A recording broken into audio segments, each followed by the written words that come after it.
Kanino ka nagdedepend? Sermon on the Mount Devo Series number 2. Naranasan mo na ba sa buhay mo yung walang-wala ka? Yung sobrang problemado ka kung saan ka pupunta at kanino ka lalapit? Kapag naghihirap tayo o nasa alanganin, mas madali para sa atin na kumapit sa Diyos dahil wala tayong ibang inaasahan kundi Siya lang. Pero kapag maluwag na, natutustusan ng lahat ng pangangailangan natin at masaya ang buhay, madalas nakakalimutan natin si God.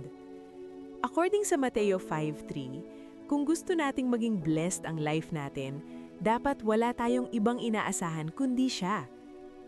Pinagpala ang mga taong walang inaasahan kundi ang Diyos, sapagkat kabilang sila sa kaharian ng langit. Mateo 5:3. Ang verse na ito ay hindi tumutukoy sa pagiging mahirap o walang pera, bagaman totoo na nagpo-provide si God, ngunit tinutukoy nito ang pag-acknowledge natin na si Lord lang ang inaasahan natin sa ating buhay. Yung tipong, hindi ko kayang mabuhay nang wala si Lord. Tingnan natin itong mga maling linyahan na ito at mag-heart check kung nakaka-relate ka dito. Number 1. Alam ko ang ginagawa ko. Maaaring sa tingin mo ang daang tinatahak mo ay matuwid, ngulit kamatayan pala ang dulo nito. Kawikaan 4:12. Marami sa mga desisyon natin akala natin ay tama, pero palpak pala. Kailangan natin ng wisdom ni Lord sa araw-araw dahil Siya lang yung nakakaalam ng future natin. Kung ang mga desisyon natin ay aligned sa will ni God, mas smooth at maayos ang patutunguhan natin. Kaya dapat ugaliin nating isik si Lord sa mga decisions natin. Number 2. Kaya kong magbago, tsaka na ko lalapit kay Lord pag okay na ako. Marami sa atin ang sanay na maging strong and independent na pati sa spiritual life natin nadadala natin ito. Pero huwag nating kalimutan na ang buhay Kristiyano ay imposibleng ipamuhay on our own efforts.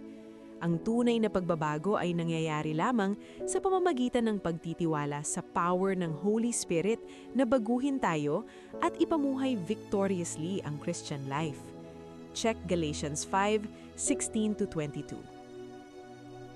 Number 3. Lalapit ako kay Lord pag na-try ko na lahat ng options ko.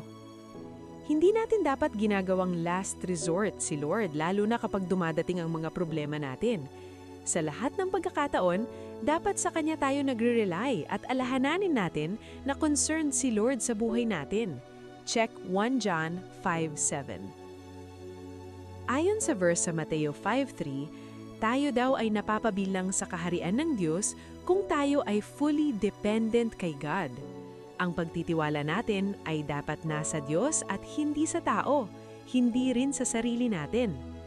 Kung gusto natin na i-bless ni Lord ang finances, relationships, family, trabaho o kahit ano pa mang area ng life, dapat ay magtiwala tayo kay Lord sa pamamagitan ng pananalangin at pagsunod sa kung ano man ang sinasabi niyang gawin natin.